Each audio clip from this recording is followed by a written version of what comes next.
How you doing? It's Sandesh here, and I'm gonna be reading from an article about Ryan Coogler's deal with Warner Brothers about Sinners, the recent film horror film that has come out. I personally have not seen it, but I've heard so much praise about it. But the thing is, it's not so much about the film that I'm talking about. It's about the deal. It's about the deal that he's got, which apparently is freaking out.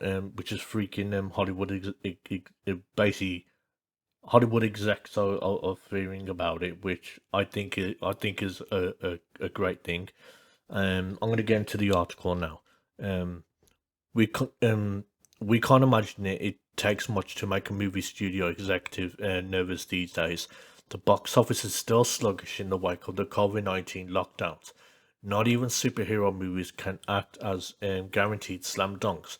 And you know that smug bastard Seth Rogen's still out there somewhere, just waiting to turn your latest public fiasco into a TV show. No wonder the Hollywood elite are so skittish that something is as interesting as Ryan Coogler's recent deal for his Southern Vampires movie Sinners has some of them screaming Hollywood apocalypse. This is per a recent dive from Vulture, which not only explored the terms of Coogler's unorthodox deal, but also found some anonymous Hollywood types willing to call it very dangerous, as well as to say it could be the end of the studio system. Fucking bang on the money. That's what needs to happen. Directors have complete ownership over their work, because let's be honest, the current Hollywood studio system is fucking shit, and it's actually hurting films, and they're the ones that ultimately hurting the making the box office flops happen. Think about it, because there's no way you can't tell me that for the past 4 to 5 years, look at Marvel.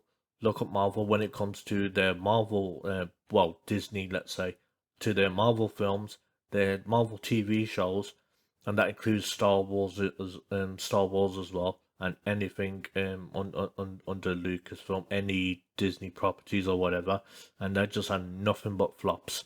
And it's just studios handing out stupid amounts of money, and they just get shit returns. Anyway, it could be the end of the studio system, which was certainly a real boon to the headline writers. Um, anyway, it's like this: Coogler, who was fresh of a very serious run of hits, including Creed and two Black Panther films, when he was shopping the Michael B. Jordan project around. Um, he had a number of requirements when he looked to hammer out a deal for Sinners with studios. Some of these were big asks, but not outside the realm of possibility for a guy currently riding a series of major box office wins. Final cut of the movie, first dollar gross. That is incredible. He gets dibs on the money before the studio does. Final cut of the movie. Yeah, you know what? I love this already. I think it's just fantastic. That is, Coogler starts getting a portion of the film's profits from the moment it opens in theaters, rather than having to wait for the studio to make back its money. The real biggie, though, was that more than one studio reportedly balked her. Coogler wanted ownership of the film to refer to him after 25 years. Wow. Complete ownership over the film. That is incredible. I'm telling you. This is what I'm saying. Some of the best directors that are out there, like Nolan and should be pulling for deals like this. If anything, Nolan really shouldn't have no issue getting a deal like this at all. I honestly don't know why Nolan never got a deal like never got wasn't the first one to get a deal like this. Honestly, to be honest with you, I don't know why it took Coogler to be the one to get it, because let's be honest, as far as like box office tickets, Nolan was, I reckon Nolan's the one that has made the most money at the box office when you really think about it. And this is unorthodox to say the least. Hollywood studios um derive a ton of their value from the vast libraries of the films they own. So losing even one and all of its attendant potentials for licensing, sequels, redistribution, etc., is usually pretty unthinkable. It usually only happens when a director takes huge risks, like self-financing a movie. Mel Gibson owns The Passion of the Christ, for instance. Yeah, exactly. And I think he owns Apocalypto, if I'm remember correctly, because I think no studio wanted to finance that either. For instance, while Richard Linklater has partially owned ownership of Boyhood, Quentin Tarantino meanwhile will get ownership of Once Upon a Time in Hollywood back in a couple of decades. I did not know that. Wow. So I yeah, I didn't know that about Once Upon a Time in Hollywood. I thought the studios owned that. I thought the studio owned that movie. I didn't think it would go back to Tarantino in a couple of decades. That's shocking. Essentially, as a continuation of old deals he used to have with Miramax from the days when the whole studio was basically resting on his back. Coogler scoring a huge rights reversion on what's only his fifth movie is an outlier, one that as much as a reflection on how much Warner Bros. Pictures has been floundering in recent years, as Coogler's own rising star status. Exactly. Because the thing is, look at Warner Bros. On the stock market, and tell you something now, their stock has gone down. That's why I said James Gunn's DC universe, that complete universe is not gonna happen, because as far as the Superman film goes, I'm starting to turn around. I think it will do well. I just don't think it's gonna do as well as Warner Bros. Thinks it's going to be. Anyway, except accepting a current Minecraft shaped life raft, which has at least a chance in its third week of eclipsing Sinners when it premieres at the box office this weekend, which it already did. The studio has been taking it in the teeth ever since at least the start of COVID. No studio weathered that storm in perfect condition, but Warner Brothers wound up blowing up not just its finances, but its reputation, alienating creators with its decision to put movies on VOD and streaming alongside their theatrical releases.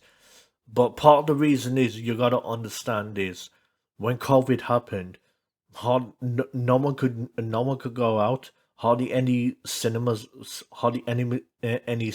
were out, and also when I went to watch Tenant, not many people could go watch it per screening, because the thing is that obviously, it had to be one person, and then it had to be six seats, and um empty seats, and then another person. That's how you had to do it. I 100% remember. So I'm not surprised that people are turning to streaming. I mean, why wouldn't they? The studio was still smartening from losing Christopher Nolan over this. So studio heads Pam Abdi and Michael DeLuca were apparently willing to go pretty extremes to make Coogler happy on Sinners. Coogler has said that he considers the ownership a deal a one-off, rooted at least in part of in Sinners' focus on themes of black artists' ownership of their own culture. I don't think it should be just a case of black. I don't think it should be just a case of color. I think it should be a case of. I think it's more a case of the fact that the director should be the one who should be the one who, be able to fight power over the hard work that they did to make the film the box office hit that it is. I don't think it should have anything to do with color, but obviously he's gonna mention color. Most of the hysteria surrounding it is essentially hand wringing about what comes next. What happens to some other upcomer as for the Ryan Coogler deal?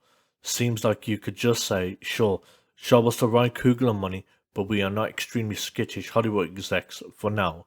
It's mostly a look into the mindset of the Hollywood animal, where any film exists not so much for its own sake, but for how it could be milked in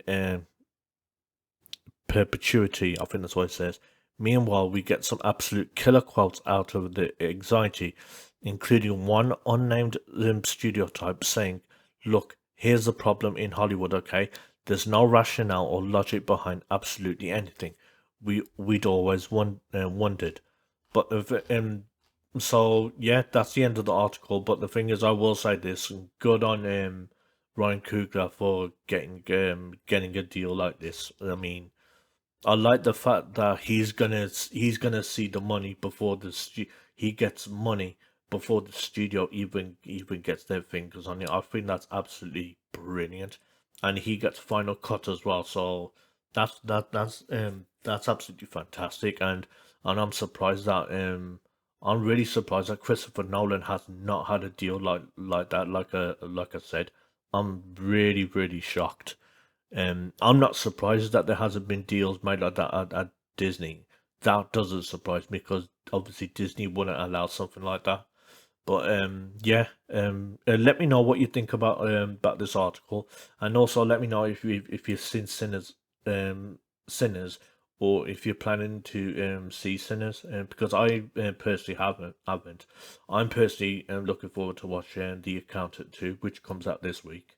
But let me know, and thanks for watching. And please like, comment, subscribe.